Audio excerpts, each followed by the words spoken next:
Everyone talks about Michael Jordan versus LeBron James. The 6 rings, the all-time scoring record.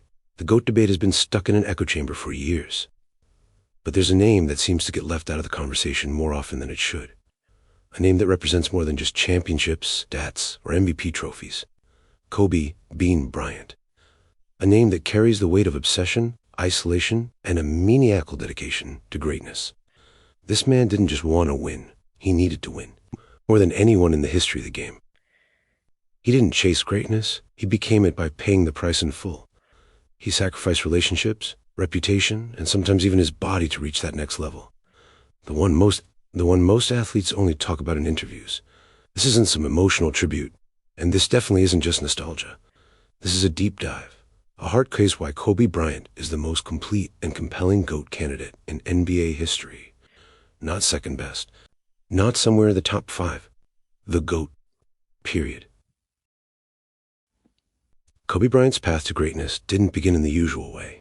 He wasn't a playground legend like LeBron or the most recruited kid in the country like Jordan out of a UNC. Instead, Kobe's early life was shaped by isolation and displacement. Born in Philadelphia, his father, Joe Jellybean Bryant, was an NBA player who moved the family to Italy to continue playing professionally. That meant Kobe was raised in a foreign island where he couldn't speak the language and stood out everywhere he went. He wasn't just a new kid. He was the only black kid in school, the only American, and the only one with NBA dreams. Instead of friends and social life, Kobe turned inward. He didn't go outside to play. He stayed in to study. Study basketball, study footwork, study Jordan. He would rewind NBA tapes until the reels fell apart. He'd imitate MJ's every movement, the pump fakes, the jab, steps, fadeaways, and when he wasn't watching, he was practicing alone for hours. The gym became his sanctuary, his proving ground. While most 8-year-olds were watching cartoons, Kobe was crafting the foundation of one of the most lethal arsenals basketball would ever see. His obsession wasn't seen as a gift back then. It was just strange, but it made him different. It made him dangerous. When the Bryants returned to Philadelphia when Kobe was 13, he was once again an outsider, this time in his own country. He didn't speak the local slang, didn't fit in with the kids, and once again found himself alone. But then he picked up for basketball, and the silence turned into dominance.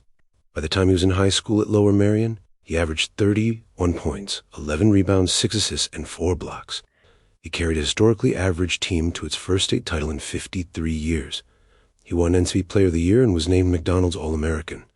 He had scholarship offers from every elite program in the country, but instead he shocked the basketball world by declaring for the NBA draft straight out of high school at 17 years old. This wasn't arrogance, this was destiny in motion. From the very beginning of his NBA journey, Kobe wasn't interested in waiting his turn. He arrived at Lakers training camp and declared, "I'm not getting punked by anybody." This wasn't a rookie trying to earn respect. This was a teenager walking to a room full of grown men and letting them know he was coming for their jobs. His teammates called him Showboat, partly because of his flair, mostly because of his unapologetic confidence. He didn't ask for permission to lead. He took it. That confidence, however, came with growing pains. In his first playoff series, Kobe famously airballed 4 straight shots in crunch time against the Jazz. Any other rookie would have been buried by the media, mocked into submission, or hesitated the next time the ball came his way. But not Kobe. He was back in the gym the very next morning working on those exact same shots. That failure became fuel, and it paid off. By his second season, who was averaging 15 points per game, became the youngest All-Star starter in NBA history and earned the respect of Michael Jordan himself.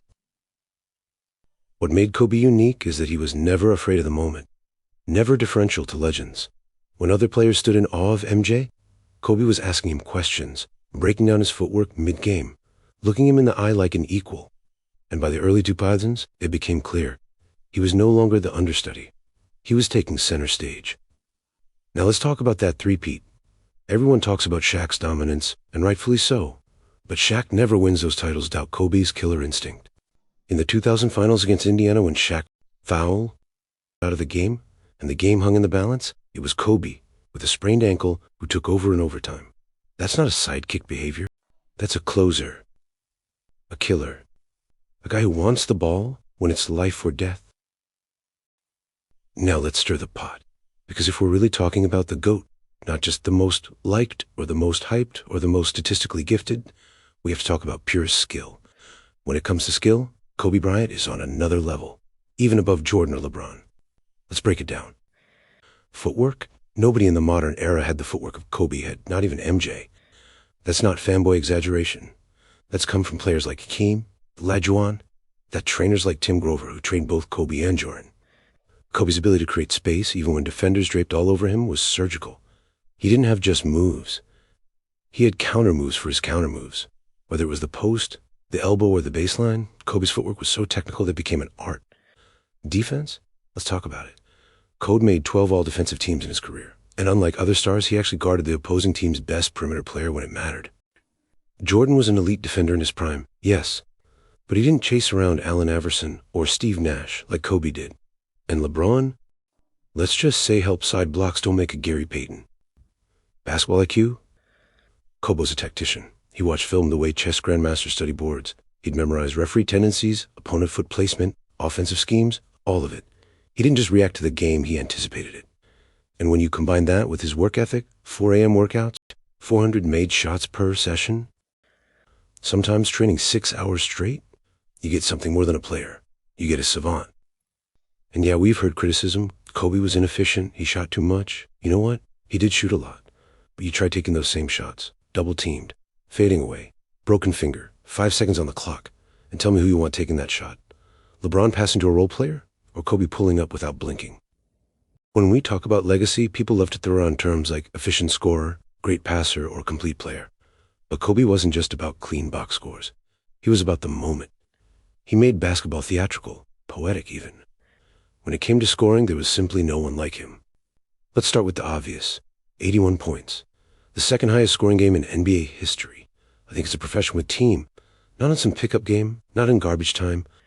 This wasn't some Wilt Chamberlain box score from the 60s. This was on national TV in the Martin era, against NBA athletes in their prime.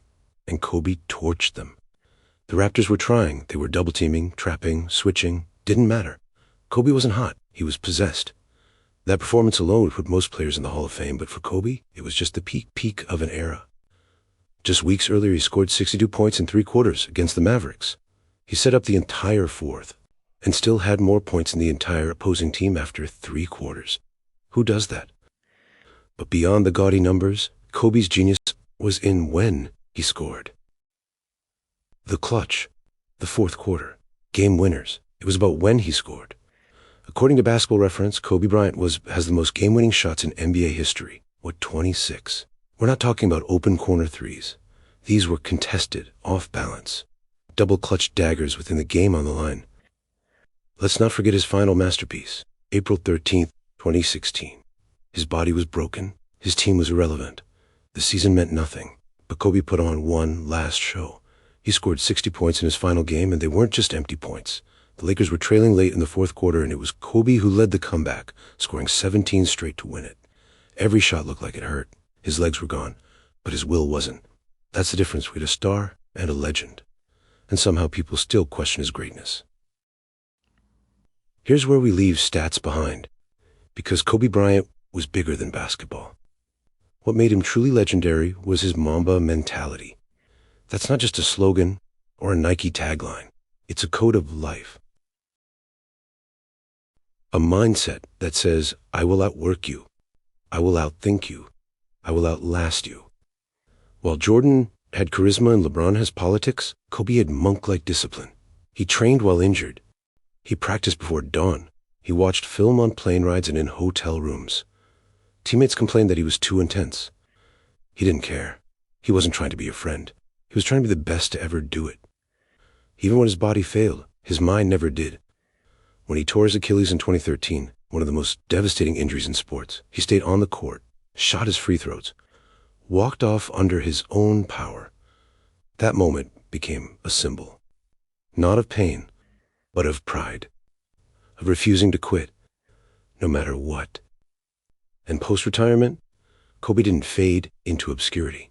He became a father, a storyteller, a mentor. He won an Academy Award for Dear Basketball. He mentored younger players like Tatum, Kyrie, and Giannis. He showed the world that greatness doesn't just stop when the clock runs out. Kobe was never perfect. He was complicated, fiery, sometimes arrogant. But that's what made him real. He showed us that greatness is not gifted. It's earned. with sweat, with suffering, with sacrifice.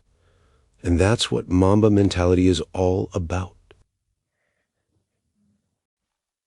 All right, let's get to the meat of this. Why is Kobe the GOAT, the greatest of all time? Better than Jordan, better than LeBron, better than anyone. Let's start with the resume. 5 NBA championships, 2 finals MVPs, 18 All-Star selections, 12 All-Defensive Team honors, 2 scoring titles, 1 MVP, an 81-point game. Most game winners ever in 20 seasons, all with the same franchise. That's already insane, but the numbers don't tell the whole story. Jordan had 6 rings, yes, but he had Phil Jackson, Scottie Pippen, and 2 three-peats. He didn't go through dynasties. He was the dynasty himself. And he retired 3 times. LeBron? He has longevity, sure, but he's also 4 and 6 in the finals. He's formed super teams and changed franchises when things didn't work. Kobe? He stayed put through bad rosters, injuries, drama, scandals. He never ran from the grind. He rebuilt after Shaq left. He suffered through Smush Parker. He lost, he learned, and then he won again. He beat the Celtics with a broken finger and a bone spur in his ankle. He dominated elite defenses and outlasted younger teams. And he did it all without flopping, without stop padding, without ducking matchups. He played the hardest way possible and still became a champion 5 times over. But beyond the rings, Kobe changed basketball culture. Kids didn't grow up yelling LeBron when they hit a fadeaway. They yell Kobe. And they still do. He became a symbol of work, of excellence, of accountability. He made millions of people believe that no matter where they started, they could be great if they worked hard enough. That's what GOAT status is. It's not just about trophies, it's about transcendence.